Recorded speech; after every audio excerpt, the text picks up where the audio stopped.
खबरें जानते हैं। सबसे पहले बात लखनऊ की करते हैं, जहां पर नो पार्किंग से कार उठाए जाने पर शख्स ने जमकर हंगामा किया है। आरोप के मुताबिक उसने ट्रैफिक पुलिसकर्मियों को धमकाया और बदसलूकी की। वीडियो में वो ट्रैफिक और दूसरे पुलिसकर्मियों को धमकाता हुआ दिख रहा है। कार पर जिला जज लिखा हुआ था और पुलिस ने 1100 रुपए का चालान वसूलने के बाद कार छोड़ी है। शनिवार शाम को लखनऊ के हजरतगंज इलाके में ये घटना हुई। वो ऐसे नहीं सर, उसके लिए बात कर लीजिए अधिकारी से। अधिकारी से आप बात कर लीजिए। मैं कौन हूँ बे? मैं कौन हूँ? अरे तो आप बात कर लीजिए सर। तूने उठाई कैसे थे? मैं गाड़ी लेने नहीं उठाई जाता। कैसे? मैं गाड़ी लेने नहीं जाता। तो गाड़ी वहाँ खड़ी है, तुम्हें गाड़ी मिली उठाने के लिए? नहीं तो मैं गाड़ी लेने किसी को कहीं जाना अर्जेंट काम है, तुम्हें यही गाड़ी मिली उठाने के लिए? कचहरी में आज जमा करा अधिकारी से बात कर लीजिए। किस अधिकारी से बात करूँ? किस अधिकारी? मैं बात करूँ? चुप रहो, शांत रहो। अभी ऐसी तैसी कर दूँ। खुलवा रहे हो कि नहीं? अरे सर मैं खुलवाओगे कि नहीं? मुझसे मत कहिए, मैं नहीं खुलवा सकता ऐसे। तू थाने में चल के खुलवाएगा क्या? तू थाने में चार झापड़ खाएगा तब खुलवाएगा? मुझे ना बताइए सर, जो मैं गाड़ी लेके नहीं, मेरी यहाँ रिस्पॉन्सिबिलिटी रसीद काटने की है। जिससे कहना इससे कहे खुलवा इसको अभी इसी वक्त। तो अधिकारी से बात करने के बाद ही सर खुलेगा ना। कौन अधिकारी है? कहाँ? ज्वाइंट सीपी सर है। कहाँ है वो? ज्वाइंट सीपी को मैं यहाँ बुला के लाऊं बे?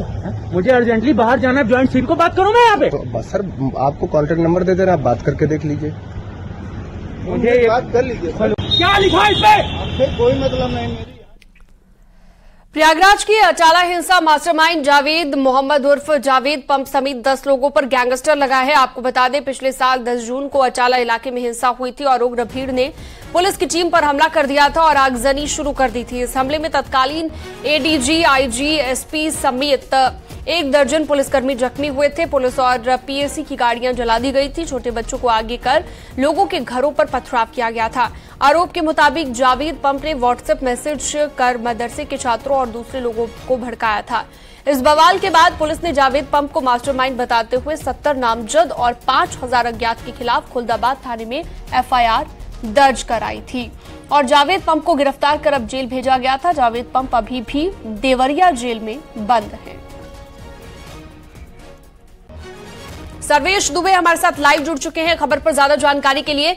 सर्वेश, अटाला हिंसा के आरोपियों पर गैंगस्टर भी अब लगा दिया गया है और गिरफ्तारी हुई थी जिसमें जावेद पंप को जेल भेजा गया था और अब भी देवरिया की जेल में बंद है। अभी किस तरह से एक्शन लिया गया है? देखिए 10 जून 2022 को अटाला हिंसा हुई थी। नूपुर शर्मा के बयान के बाद यह हिंसा भड़की थी। जुमे की नमाज के बाद अटाला इलाके में तमाम लोग इकट्ठा हो गए थे। पुलिस ने उनको तितर बितर करने की कोशिश की थी, लेकिन बताया गया था कि जावेद मोहम्मद उर्फ जावेद पंप नाम का जो सोशल एक्टिविस्ट है उसने एक मैसेज दिया था और उस मैसेज के बाद हिंसा भड़क गई थी। तमाम छोटे बच्चों को आगे करके आगजनी और पत्थरबाजी की गई थी, जिसमें कई लोगों को चोटें भी आई थी। कई वाहनों को आग के हवाले कर दिया गया था। इसके अलावा सरकारी संपत्ति को भी नुकसान पहुंचाया गया था। इस मामले में 70 नामजद और करीब 5000 अज्ञात के खिलाफ एफआईआर दर्ज की गई थी। करेली और खुलदाबाद 2 थानों में एफआईआर दर्ज की गई थी। उसके बाद से ही जावेद मोहम्मद को गिरफ्तार कर लिया गया था और उसे पहले नैनी सेंट्रल जेल और बाद में देवरिया भेज दिया गया था। देवरिया में आज भी जावेद मोहम्मद बंद है और इस घटना के तीसरे दिन यानी कि 12 जून को ही जावेद मोहम्मद का जो करेली के इलाके में घर था उसे बुलडोजर से पीडीए ने अवैध बताकर जमींदोज कर दिया था। ये कार्रवाई की गई थी। कई मामलों में जावेद मोहम्मद को अब तक जमानत मिल चुकी है, लेकिन अब गैंगस्टर लगने के बाद उसे का जेल से बाहर निकलना मुश्किल हो जाएगा। जावेद ही नहीं बल्कि 10 लोगों के खिलाफ गैंगस्टर एक्ट के तहत कार्रवाई की गई है और ये प्रिवेंटिव कार्रवाई इसलिए की गई है ताकि जो भी लोग इस मामले में इन्वॉल्व रहे हैं वो कोई लोग भी बाहर जेल से न आ सके। तो पुलिस लगातार अटाला हिंसा को लेकर शिकंजा कस रही है। तमाम जो आरोपी अभी गिरफ्तार नहीं हुए हैं उनकी गिरफ्तारी के भी प्रयास किए जा रहे हैं, लेकिन जावेद मोहम्मद को चूंकि कई मामलों में जमानत मिल गई थी, ऐसे में अब गैंगस्टर का मुकदमा दर्ज होने के बाद एक बार फिर से जावेद मोहम्मद की मुश्किल बढ़ जाएगी और वो जेल से बाहर नहीं आ सकेगा। इसके अलावा उसके जो अन्य साथी हैं इस मामले में उनके खिलाफ भी गैंगस्टर एक्ट के तहत कार्रवाई की गई है, यानी कि जो लोग इन्वॉल्व थे उन पर शिकंजा लगातार कसता जा रहा है और अटाला हिंसा के आरोपियों के खिलाफ लगातार कड़ाई से सख्त एक्शन पुलिस ले रही है। जी ठीक है सर्वेश, आपने तमाम जानकारी दी, बहुत शुक्रिया आपका तमाम जानकारी के लिए। आगे बढ़ते हैं। बस्ती में सड़क हादसा हुआ है। अज्ञात वाहन की चपेट में आए बाइक सवार और सड़क हादसे में बाइक सवार 3 युवकों की मौत हो गई है और अयोध्या से घर वापस आते वक्त यह हादसा हुआ। छावनी थाना के NH-28 की यह घटना हम आपको बता रहे हैं। तो बाइक सवार 3 युवकों की मौत हो गई है। ये बड़ी खबर इस वक्त हम आपको बता रहे हैं।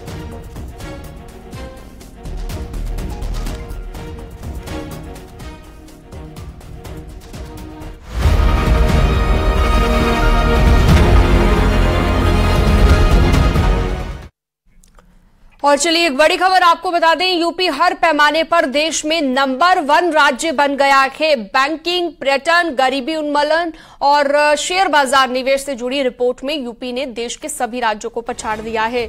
और पर्यटन मंत्रालय की रिपोर्ट के मुताबिक 31 करोड़ घरेलू पर्यटकों के साथ रिकॉर्ड तोड़ते हुए यूपी देश का नंबर 1 राज्य बन गया है। नेशनल स्टॉक एक्सचेंज की रिपोर्ट के मुताबिक शेयर बाजार में यूपी से सबसे ज्यादा निवेशक जुड़े हैं। इनकम टैक्स फाइल करने वालों की बात करें और बैंकों की पसंदीदा निवेश वाले राज्यों में भी यूपी सबसे आगे है। और इन रिपोर्टों से साफ है कि सीएम योगी के नेतृत्व में यूपी विकास, आर्थिक तरक्की और कामयाबी की नई इबारत लिख रहा है। राज्य को मौजूदा फाइनेंशियल ईयर में 21.91 लाख करोड़ रुपए की आमदनी होने का भी अनुमान है। सीएम योगी की नीतियां रंग ला रही हैं। कोविड के बावजूद यूपी की आर्थिक रफ्तार तेज हो गई है।